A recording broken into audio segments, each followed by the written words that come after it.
Di sudut pesisir utara Pulau Jawa, tersembunyi sebuah desa kecil bernama Kampung Tirem. Desa itu nyaris tak tersentuh kemajuan. Rumah-rumah berdinding anyaman bambu berdiri miring, dan jalan setapak diwarnai lumpur yang lengket jika hujan turun. Di sanalah Budi tinggal, seorang nelayan berusia 35 tahun yang lebih akrab dengan kesunyian laut dibandingkan keramaian manusia. Setiap pagi sebelum fajar menyingsing, Budi telah menyusuri laut dengan perahu tuanya. Kapal kecil itu sudah lebih banyak tambalannya daripada kayu utuhnya. Ia berangkat dengan semangat yang mulai rapuh, menyisiri gelombang demi rezeki yang tak seberapa. Terkadang hanya 1 atau 2 ikan yang berhasil ia bawa pulang, cukup untuk sekadar makan dan membeli garam. Penduduk kampung menyebutnya Budi Apes. Mereka percaya Budi membawa nasib buruk.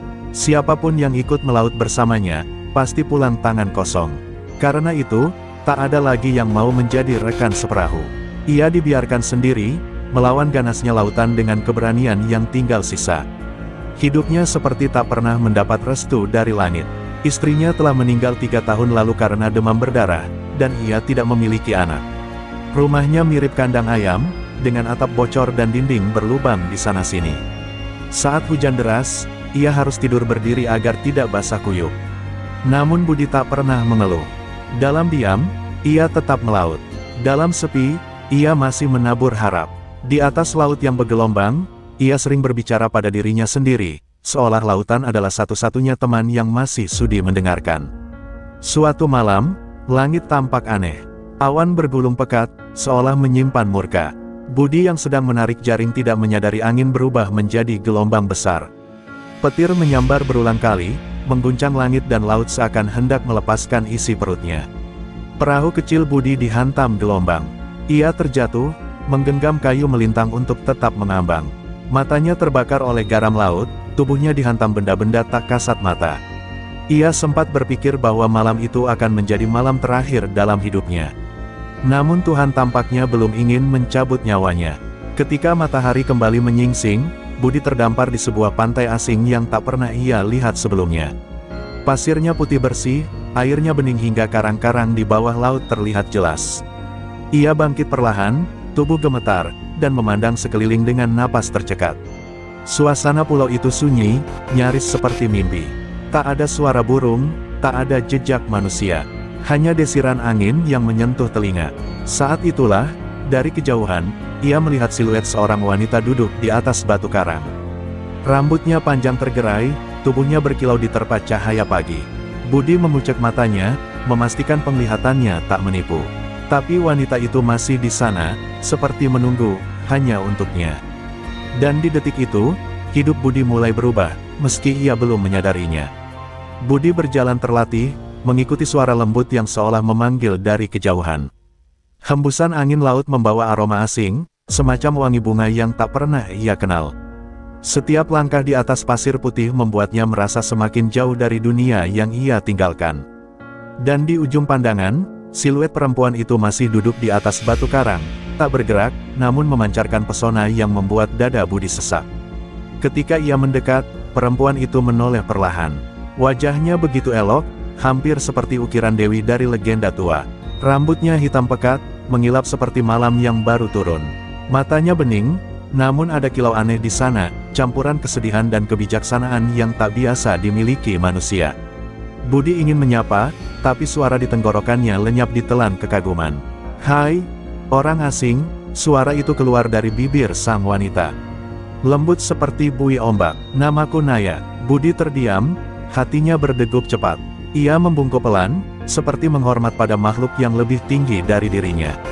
"Aku, Budi, nelayan dari Kampung Tirem." Naya tersenyum samar. "Kau bukan orang pertama yang terdampar di sini. Tapi kau mungkin yang pertama yang tidak menangis." Ucapannya penuh teka-teki, namun tak terdengar mengancam. Ia mengulurkan tangan, dan tanpa ragu, Budi menyambutnya. Sentuhannya dingin namun menenangkan, seperti air laut di pagi hari. Baru saat itulah Budi menyadari sesuatu yang aneh. Di bawah tubuh Naya, bukan kaki yang menopang, melainkan ekor bersisik perak yang berkilau saat terkena cahaya.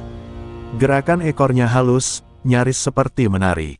Budi menarik napas tajam, tidak percaya dengan apa yang ia lihat. Namun ketakutan anehnya tak muncul, yang ada hanyalah rasa takjub. Kau, bukan manusia, gumam Budi lirih. Aku duyung, jawab Naya, tenang.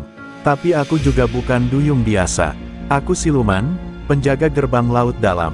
Namun jangan takut, aku tak berniat mencelakakanmu. Alih-alih mundur, Budi justru merasa tertarik.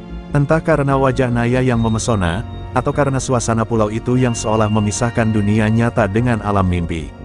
Ia mendengarkan saat Naya menceritakan bahwa pulau ini hanya bisa dilihat oleh mereka yang telah menyentuh ambang kematian. Dan Budi, yang tadi malam nyaris ditelan badai, adalah salah satunya. 3 hari berlalu, dan selama itu Naya merawat luka-luka di tubuh Budi. Ia membawa air dari gua karang, mengobati dengan tumbuhan laut, bahkan menyuapinya potongan ikan segar yang rasanya lebih lezat dari makanan manapun yang pernah Budi cicipi. Tapi yang membuat Budi benar-benar jatuh hati adalah kebersamaan mereka. Dalam senyap, Naya sering bernyanyi lagu-lagu tua dalam bahasa laut, dan Budi merasa seperti anak kecil yang sedang dilindungi ibunya dari gelap malam. Di hari ketiga, Naya berkata sambil menatap ke arah Cakrawala, "Waktumu di sini hampir habis, Budi. Sebentar lagi dunia nyata akan memanggilmu kembali." Budi terdiam, dadanya terasa kosong mendengar ucapan itu.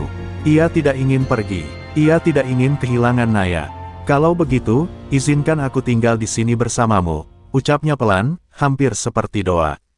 Naya menoleh, matanya sayu namun tegas. "Pulau ini bukan tempat untuk manusia. Tapi jika kau benar-benar mencintaiku, ada satu cara agar kita bisa bersama." "Apa itu?" tanya Budi, nyaris tanpa berpikir. "Nikahilah aku.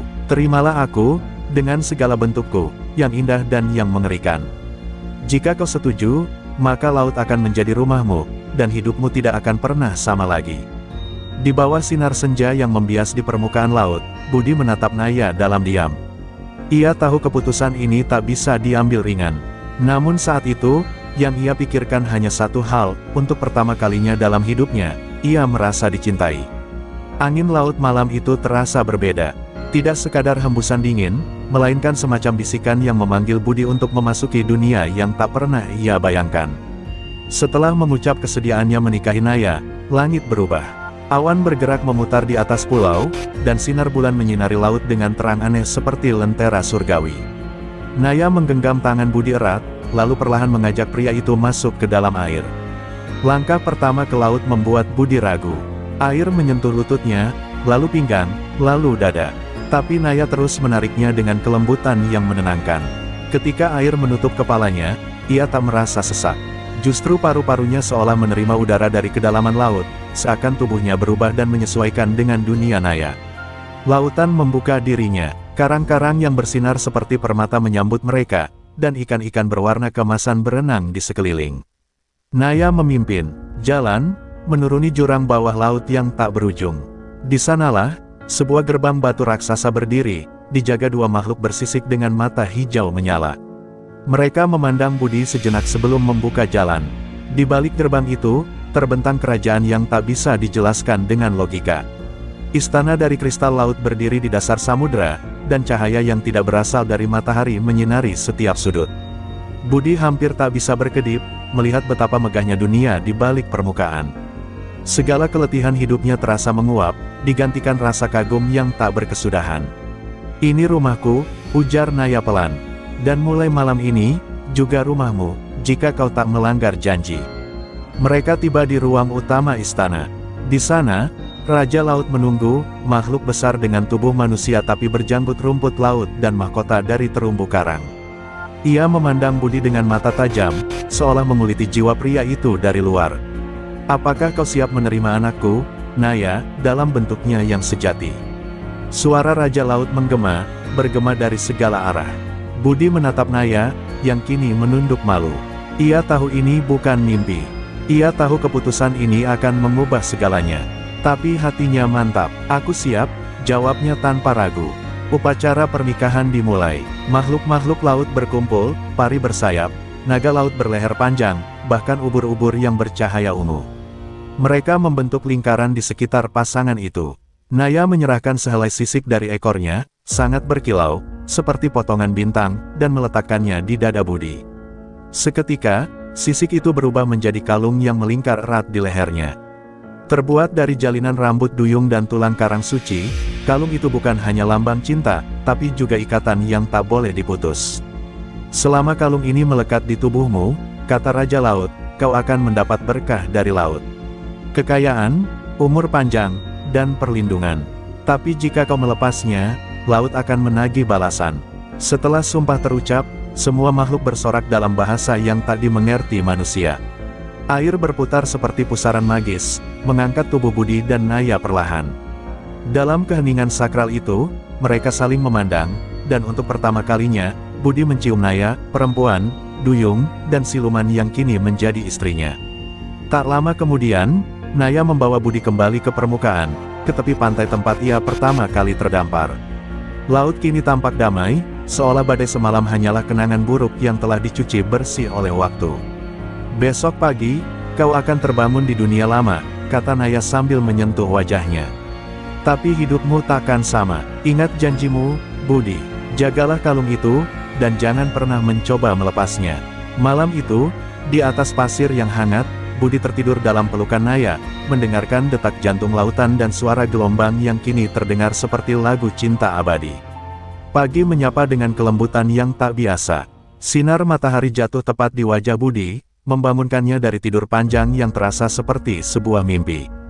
Ia membuka mata perlahan, dan mendapati dirinya tergeletak di atas kasur jerami di rumah tuannya di Kampung Tirem. Namun ada yang berbeda, tubuhnya terasa ringan, luka-luka yang sebelumnya menganga telah pulih tanpa bekas, dan di lehernya tergantung kalung bersinar yang tak bisa ia lepaskan. Budi bangkit, melangkah keluar. Langit cerah, burung camar beterbangan di atas pelabuhan kecil, dan aroma garam laut menusuk hidungnya.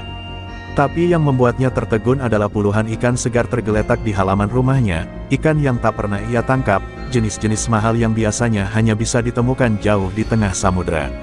Semuanya masih hidup, berkilau seperti baru ditarik dari jaring. Warga sekitar mulai berdatangan, terpancing oleh keanehan itu. Mereka mengerubungi rumah Budi, menatap kagum dan bingung. Ini, dari mana kau dapat semua ini, Bat? Tanya Pak Raji, ketua nelayan yang sudah tua namun masih tajam penglihatannya. Budi hanya tersenyum, tidak memberi jawaban pasti. Mungkin rezeki dari laut, katanya pendek, membuat semua orang tertawa, mengira itu hanya candaan nelayan yang mujur. Sejak hari itu, kehidupan Budi berubah drastis. Ikan-ikan terus berdatangan tiap pagi, muncul di halaman rumah atau tiba-tiba melompat masuk ke perahunya saat melaut. Tak perlu jaring, tak perlu umpan, semuanya seolah tahu kemana harus pergi.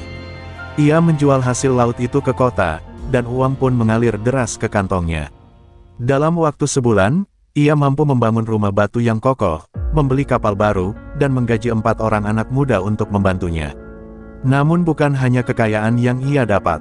Setiap malam, tepat setelah jam 12, Naya datang dari laut. Ia menunggu di batu karang yang dulu menjadi tempat pertemuan pertama mereka. Di sanalah mereka menghabiskan waktu, bercerita, tertawa, dan saling menatap tanpa kata. Budi merasakan kebahagiaan yang tak bisa dibeli dengan emas sekalipun. Bisik-bisik mulai muncul di kampung. Orang-orang bertanya-tanya dari mana Budi mendapatkan keberuntungan yang begitu cepat. Ada yang menyangka ia pesugihan, ada yang yakin ia menemukan harta karun. Tapi tak ada satupun yang berani menuduh langsung. Budi selalu dermawan, membagikan sebagian rezekinya kepada janda-janda tua dan anak-anak yatim di kampung. Suatu malam, saat angin bertiup lebih kencang dari biasanya, Naya memberi peringatan. Akan ada yang datang mencurigaimu, Budi. Jangan biarkan siapapun menyentuh kalung itu. Jangan pula kau membuka mulut soal perjanjian kita. Dunia manusia tak siap mendengar kebenaran. Budi mengangguk, walau hatinya mulai diliputi kecemasan. Ia tahu manusia tak suka melihat keberhasilan tanpa sebab yang bisa diterima akal. Dan dalam diam, ia juga sadar, semakin ia dikenal, semakin besar risiko perjanjiannya dengan laut terkuak. Beberapa hari kemudian, datanglah seorang pria asing dari kota. Pakaiannya rapi, matanya tajam seperti elang. Ia memperkenalkan diri sebagai penyelidik dari Koperasi Perikanan Nasional. Katanya, ada laporan tentang aktivitas laut tidak wajar di daerah itu. Ia datang dengan sopan, namun tatapannya menyelidik, seperti sedang mengukur isi kepala Budi. Budi menjawab semua pertanyaan dengan tenang. Ia mengatakan bahwa semua rezekinya hanyalah berkah Tuhan, tanpa menjelaskan lebih lanjut. Tapi pria itu tidak mudah percaya. Ia mencatat segala hal, termasuk bentuk kalung yang melingkar di leher Budi. "Kalung itu menarik," ujarnya pelan. "Sepertinya bukan barang biasa." Setelah pria itu pergi, Naya muncul malam harinya dengan raut khawatir. "Kalung itu telah terpantau. Kita harus lebih berhati-hati. Manusia bisa lebih kejam dari makhluk laut jika dipicu rasa iri." Budi menatap laut yang beriak pelan.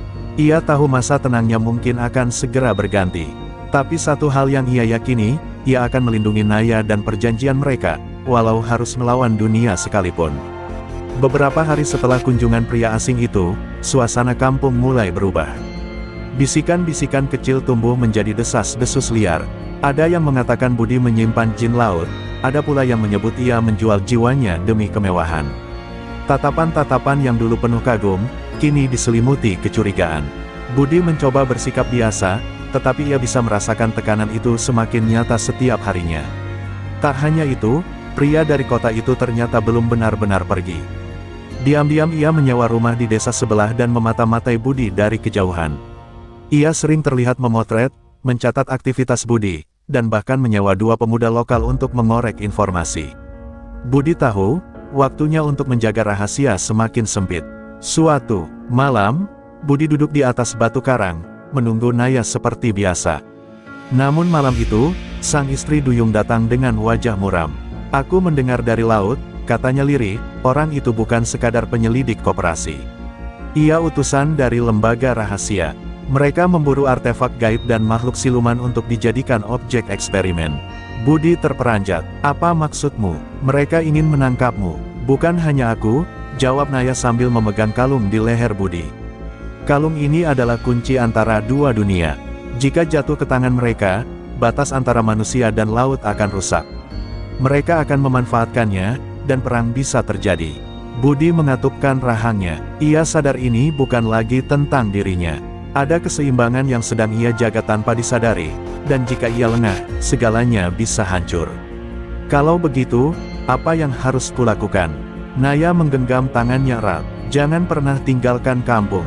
Jangan izinkan siapapun menyentuh kalung ini. Jika mereka paksa, kau harus lari ke laut. Aku akan menunggumu." Keesokan paginya, rumah Budi didatangi 5 orang tak dikenal, berseragam namun tanpa identitas. Mereka membawa surat izin dari pemerintah kota, memaksa untuk menggeledah rumahnya. Budi mencoba menolak, tapi akhirnya menyerah setelah didesak. Mereka membalik ranjang, membongkar lemari, bahkan menggali lantai dapur. Semua demi satu benda, kalung itu. Namun Budi sudah bersiap. Ia memakai kalung itu di balik baju, tak pernah melepaskannya. Salah satu dari mereka mencoba menyentuh kalung itu ketika melihat ujungnya menyembul, dan seketika tangannya terbakar seolah tersiram air panas. Ia menjerit, lalu mundur dengan wajah pucat. "Ini bukan kalung biasa," gumam salah satu dari mereka sambil menatap Budi tajam. "Kita laporkan ke markas. Yang ini berbahaya." Setelah mereka pergi, Budi tahu waktunya hampir habis. Malam itu, ia menunggu Naya lebih awal dari biasanya. Hatinya resah, pikirannya berputar-putar tak menentu. Ketika Naya muncul, ia langsung berdiri. "Kita harus lakukan sesuatu. Mereka takkan berhenti sampai mendapatkan kalung ini." Naya menatap ke arah laut yang bergelora. "Kalau begitu, kita harus bersiap. Dunia manusia sudah mencium aroma kekuatan. Perjanjian kita diuji. Tapi ingat, jika kalung itu dirusak atau dilepas paksa, kau tak hanya kehilangan kekayaan, tapi juga aku." Budi menggenggam kalung itu erat. Tak akan ia biarkan siapapun mengambilnya. Walau harus mempertaruhkan segalanya, nyawa, harta, bahkan kehidupannya di dunia manusia, demi cinta dan keseimbangan 2 alam yang tak boleh bersatu secara paksa. Langit di atas kampung Tirem malam itu gelap pekat, seolah menyimpan amarah yang tak tertahankan. Angin bertiup kencang, membuat daun-daun nyiur saling bergesekan seperti bisikan kematian. Budi berdiri di depan rumahnya, tubuhnya gemetar bukan karena dingin, melainkan oleh firasat buruk yang tak bisa ia abaikan. Di kejauhan, lampu-lampu mobil menyala terang, menyusuri jalan tanah menuju rumahnya. Mereka datang lagi, dan kali ini bukan hanya untuk menggeledah. Naya telah memperingatkan bahwa jika batas kekuatan kalung mulai diganggu, ia harus segera memilih, bertahan di dunia manusia dengan risiko kehilangan segalanya, atau melarikan diri ke laut, menyeberangi dunia yang tak bisa dimengerti oleh logika manusia. Budi menimbang-nimbang keputusannya dengan napas berat, lalu mengambil satu keputusan, ia akan pergi malam ini, sebelum semuanya terlambat. Ia mengemasi sedikit pakaian dan beberapa dokumen penting, sekadar untuk menjaga kenangan akan dunia yang pernah ia kenal. Kalung di lehernya bersinar redup, seperti bergetar mengikuti detak jantungnya yang kacau. Di luar, suara mobil berhenti. Pintu diketuk keras. Kali ini, bukan 5 orang, melainkan belasan. Lengkap dengan senjata dan alat pelacak energi. Gaib, Budi, buka pintunya. Ini perintah resmi. Teriak seseorang dari luar. Suaranya tegas, dingin, dan tanpa ampun. Budi tak menjawab. Ia lari ke pintu belakang, membuka jalan setapak menuju pantai. Hutan bakau menjadi pelindungnya, menyembunyikan langkah-langkahnya dari mata manusia yang hanya percaya pada apa yang bisa dilihat. Di belakang, suara tembakan meletus, memecahkan malam. Mereka tahu Budi kabur. Dengan napas tersengal, Budi tiba di tepi pantai. Ombak menggulung liar, seakan tahu bahwa malam ini bukan malam biasa. Di tengah gulungan air itu, Naya muncul perlahan. Rambut